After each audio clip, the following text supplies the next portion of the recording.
ये क्या कर दिया मैंने? This is not okay. नहीं नहीं। आरुषि को जैसे ही ये समझ आता है कि विक्रम के बॉडी पर चोट का निशान नहीं है, वो घबराकर फोन कट कर देती है। रणवीर दूसरी तरफ फोन पर हेलो हेलो करता रह जाता है। आरुषि फौरन अगली फ्लाइट लेके मुंबई पहुंच जाती है। मुंबई एयरपोर्ट उतरते ही वो रणवीर को कॉल करती है। हेलो रणवीर। बोलो आरुषि। कहाँ हो तुम? मुझे तुमसे अभी मिलना है। मुझे तुमसे एक जरूरी बात करनी है। मैं तो ऑफिस में हूँ, तुम कहाँ हो? क्या हुआ? वैसे मुझे भी तुम्हें कुछ बताना है। मैं एयरपोर्ट पर हूँ। I am coming to your office. Arushi airport से सीधे रणवीर के ऑफिस के लिए निकल जाती है। ऑफिस पहुंचते ही जैसे ही वो रणवीर के केबिन में दाखिल होती है, उसे एक तेज आवाज सुनाई देती है। सरप्राइज! आरुषि अचानक चौंक जाती है। वो देखती है कि रणवीर, आनंद, रणवीर के पापा, आरुषि के पापा और साथ में सरिता और प्रिया भी वहाँ मौजूद है। उन सबको एक साथ देखकर वो हैरान रह जाती है। तभी रणवीर हाथ में मिठाई लेकर उसके पास आता है। वो मुस्कुराते हुए आरुषि को मिठाई खिलाता है और कहता है, कांग्रेचुलेशंस माय डियर, ये लो तुम्हारे ऑफिस की चाबी। तुम्हारा ऑफिस बनके तैयार हो गया है। व्हाट?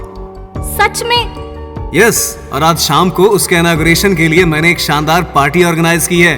कांग्रेचुलेशन बेटा, I am very proud of you. इतना कहकर जेपी वर्मा भावुक होकर आरुषि को गले लगा लेते हैं। पास ही खड़ी सरिता और प्रिया ये सब देखकर अंदर ही अंदर जलने लगती हैं। प्रिया अपनी माँ सरिता के कान में धीरे से फुसफुसाती है। ये क्या मॉम? आपकी सारी प्लानिंग के बावजूद भी इस आरुषि का सब काम होता जा रहा है। कैसे?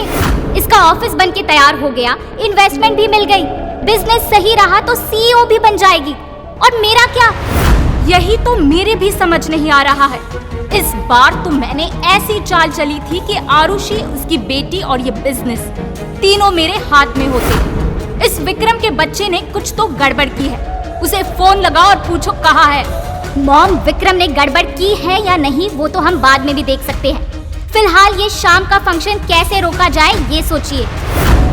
सरिता प्रिया को लेके केबिन से बाहर निकल जाती है। प्रिया सरिता से कहती है कि शाम के फंक्शन में शहर के बड़ी बड़ी हस्तियां आएंगी और उनके सामने अगर आरुषि वहाँ एक स्ट्रॉन्ग, कॉन्फिडेंट मालकिन की तरह प्रेजेंट हो गई तो फिर उसको सीईओ बनने से कोई नहीं रोक पाएगा। सरिता हल्की सी मुस्कान के साथ प्रिया की ओर देखती है और कहती है, रिलैक्स प्रिया, तुम्हें चिंता करने की जरूरत नहीं है। मैं इतनी आसानी से हार नहीं मानने वाली हूँ। हेलो, कल रात क्या हुआ मुझे सच सच बताओ। कुछ भी तो नहीं हुआ। हम दोनों ने रात में ड्रिंक पी और आरुषि सो गई। सुबह उठते ही वो चेकआउट करके कब एयरपोर्ट के लिए निकल गई कुछ पता ही नहीं है मुझे। क्या तुम लोगों के बीच कुछ हुआ? नहीं, हमारे बीच कुछ भी नहीं हुआ। देखो, मुझे सच सच बताना।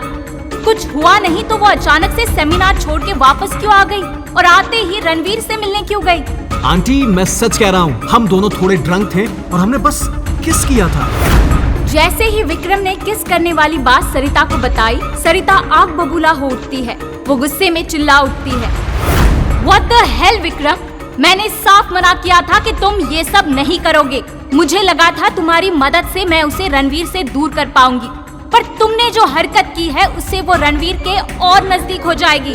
I know, बट उस पल में सब कंट्रोल के बाहर चला गया। आंटी, आप फिक्र मत कीजिए, उन्हें दूर करना मेरे लिए आसान है। मेरे पास रणवीर के लिए ऐसा कुछ है जो उन्हें दूर करने के लिए काफी है। आरुषि के दिल में उस दिन दो जज्बात चल रहे थे। एक तरफ ऑफिस के उद्घाटन की खुशी और दूसरी तरफ रणवीर से सच्चाई बताने की बेचैनी। लेकिन इतने सारे लोगों के सामने वो रणवीर से बात करे भी तो कैसे? और फिर रणवीर ने उसके लिए जो इतना बड़ा सरप्राइज प्लान किया था वो भी वो खराब नहीं करना चाहती थी। जैसे ही आरुषि नए ऑफिस में एंटर करती है, वो चारों तरफ की डेकोरेशन देखकर मुस्कुरा उठती है। ऑफिस किसी ड्रीम स्पेस से कम नहीं लगता। रणवीर ने हर कोना बहुत ही खूबसूरती से सजवाया होता है। तभी रणवीर हाथ में एक खूबसूरत सा गुलदस्ता लिए उसके सामने आता है। वो मुस्कुराते हुए कहता है, कैसा लगा सरप्राइज? बहुत अच्छा, thank you. Come on, let's go inside. Arushi और रणवीर पार्टी हॉल में एंट्री करते हैं। आरुषि मेहमानों से मिल रही होती है, लेकिन इन सब के बीच आरुषि के मन में एक तूफान चल रहा होता है। सुबह से बस एक ही बात उसे खाए जा रही है, रणवीर को शिमला की सच्चाई कैसे बताए, विक्रम के बारे में कैसे बताए। पिछली रात शिमला के उसी होटल में विक्रम के साथ जो हुआ, उसका गिल्ट उसके चेहरे पर साफ झलक रहा होता है। पर मौका ही नहीं मिल रहा रणवीर से बात करने का। फिर भी रणवीर की ओर से मिली इस सरप्राइज पार्टी ने उसके चेहरे पर एक प्यारी सी मुस्कान ला दी थी। दोनों साथ में पार्टी एंजॉय कर रहे होते हैं और तभी सरिता, जो पहले से सब प्लान कर चुकी थी, विक्रम को कॉल करके पार्टी में बुला लेती है। जैसे ही आरुषि की नजर विक्रम पर पड़ती है, उसके चेहरे की मुस्कान एक झटके में गायब हो जाती है। विक्रम, ये यहाँ क्या कर रहा है? वो मन ही मन बड़बड़ाती है। विक्रम मुस्कुराता हुआ सीधे उनके पास आता है। Congratulations Arushi ji, myself Vikram. Hello, you welcome. क्या हम एक दूसरे को जानते हैं? नहीं, पर मैं आरुषि को जानता हूँ। क्यों आरुषि जी? विक्रम की बात सुन के आरुषि घबरा जाती है। हाँ, ये विक्रम है। शिमला वाले सेमिनार के होस्ट यही थे। आरुषि ने मेरा आधा ही इंट्रो दिया है। दरअसल शिमला के इवेंट का मैं ही होस्ट था और वो इवेंट मेरे ही होटल पर था और मैं आरुषि जी का पुराना दोस्त हूँ। ओह, वेरी नाइस। आरुषि, तुमने कभी बताया नहीं इनके बारे में। एंजॉय कीजिए विक्रम जी। रणवीर के इतना कहने पर आरुषि के चेहरे का रंग उड़ जाता है और विक्रम मुस्कुराता हुआ वहाँ से चला जाता है। आरुषि को मन ही मन विक्रम की इस हरकत पर गुस्सा और डर दोनों लगने लगा था। वो रणवीर को साइड ले जाती है, उसे विक्रम और अपने बारे में सब कुछ बताने के लिए। क्या हुआ? यहाँ क्यों ले आई मुझे? मुझे तुमसे एक जरूरी बात कहनी है। सुबह से कहना चाह रही थी पर मौका नहीं मिल रहा था। क्या बात है, बोलो। इससे पहले कि आरुषि कुछ बोल पाती, रणवीर के पापा हर्षवर्धन वहां आ जाते हैं और रणवीर और आरुषि को पिक्चर क्लिक करवाने के लिए लेकर चले जाते हैं। रणवीर फिर से लोगों के साथ बिजी हो जाता है और आरुषि कुछ नहीं बोल पाती है। दूसरी तरफ विक्रम सरिता और प्रिया को फोन में कुछ दिखाता है, जिसे देखकर सरिता के चेहरे पर स्माइल आ जाती है। क्या बात है, आरुषि और रणवीर के बीच फूट डालने के लिए इतना काफी है। तुम वाकई काम के निकले। मैंने आपसे कहा ही था कि ये काम आप मुझ पर छोड़ दीजिए। आरुषि के नशे में होने का फायदा उठाते हुए मैंने उसकी तस्वीरें ले ली, जिसे देखकर किसी को भी यही लगेगा कि वो मेरे साथ सो रही थी। अब देखना है कि ये तस्वीर देखकर रणवीर को क्या लगता है।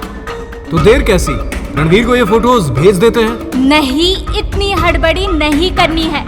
मैं जब कहूँगी तब भेजना। सही समय का इंतजार करो। फोटोज देख के प्रिया को अच्छा नहीं लगता है। वो विक्रम से कहती है, क्या तुम दोनों के बीच सच में कुछ हुआ था?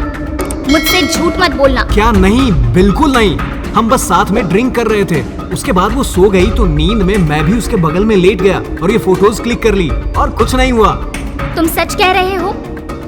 मैं तुमसे झूठ कैसे बोल सकता हूँ? प्रिया विक्रम की बात सुन के मुस्कुराने लगती है। विक्रम भी उसको प्यार से देखता है। वो हाथ में ड्रिंक लेकर बातें कर रहे होते हैं कि तभी आरुषि की नजर विक्रम पर पड़ती है।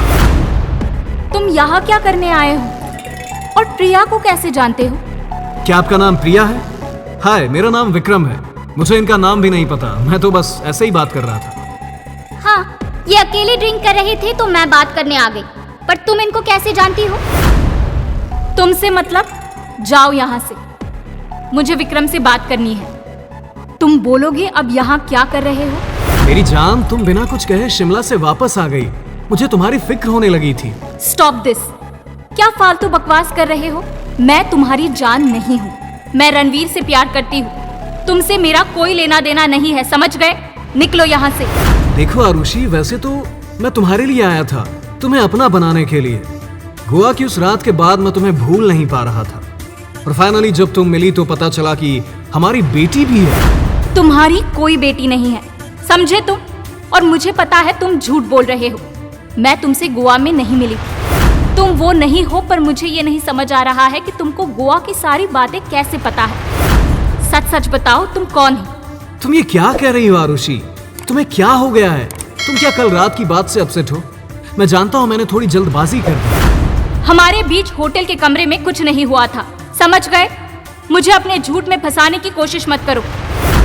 विक्रम की बातें आरुषि को और गुस्सा दिला रही थी। उन दोनों में बहस चल रही थी। रणवीर आरुषि को ढूंढ रहा था। सरिता ने जैसे ही देखा कि रणवीर अकेला है, उसने विक्रम और आरुषि की फोटोज रणवीर के नंबर पर भेज दी। रणवीर आरुषि को कॉल करने के लिए अपना फोन निकालता है। वो फोन खोलता है और उसे वो तस्वीरें दिखती है। वो देख के शॉक्ड हो जाता है और तभी उसकी नजर आरुषि और विक्रम पर पड़ती है, जो सबसे दूर अकेले में खड़े बातें कर रहे होते हैं। रणवीर की आंखें गुस्से से लाल हो जाती है। विक्रम पर चिल्लाते हुए आरुषि की नजर रणवीर पर पड़ती है। रणवीर जिस गुस्से से आरुषि की तरफ देख रहा होता है, उसे देखकर आरुषि को समझ आ जाता है कि कुछ गड़बड़ है। वो रणवीर की तरफ बढ़ती है, तभी रणवीर मुड़ के पार्टी छोड़ के वहाँ से चला जाता है। तस्वीरें देखने के बाद अब रणवीर क्या करेगा? क्या आरुषि रणवीर को समझा पाएगी? क्या रणवीर आरुषि को इसके लिए माफ करेगा? जानने के लिए सुनिए कहानी कॉन्ट्रैक्ट मैरिज सिर्फ पारवी फ्रीक्वेंसी पर।